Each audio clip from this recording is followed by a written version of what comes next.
Now, the World Tourism Organization says global travel continues to grow, up by 5% in the first 8 months of 2013 compared with the same period last year. Tourism ministers and industry leaders are vying for a greater share of those international tourists at the World Travel Market that opened Monday in London. Jim Bolden was also there.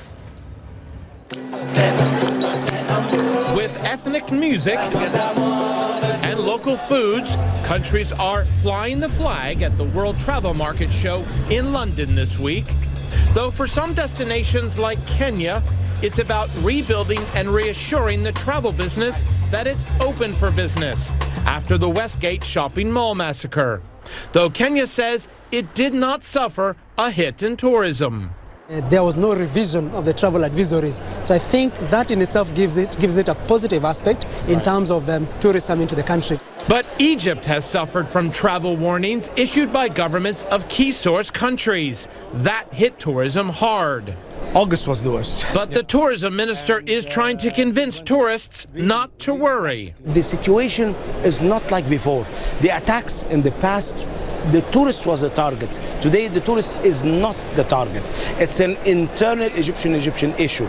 While neighboring Libya is trying to put its battered country back on the tourist map.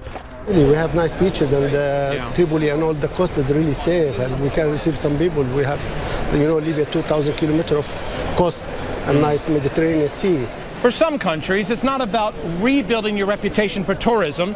It's about doing things like sports tourism. Poland, of course, had European football championships last year. Next year, it has the Volleyball World Cup.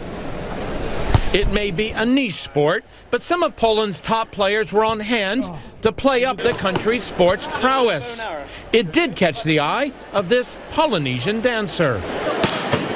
After opening the Russia stand, the head of the UN's tourism arm told me travel is on the increase this year, thanks mainly to people coming to Europe. So we have almost 5% growth in Europe, which is very unusual, almost at the world average. Now, if you think of this taking place after a very good year of 2012, then we're doing fine in spite of the economic difficulties. The WTO says there were 1 billion international travelers in 2012 and estimates that'll rise to 1.8 billion by 2030. Countries and cities here are pulling out all the stops to get travelers to notice them as we start to book our 2014 getaways.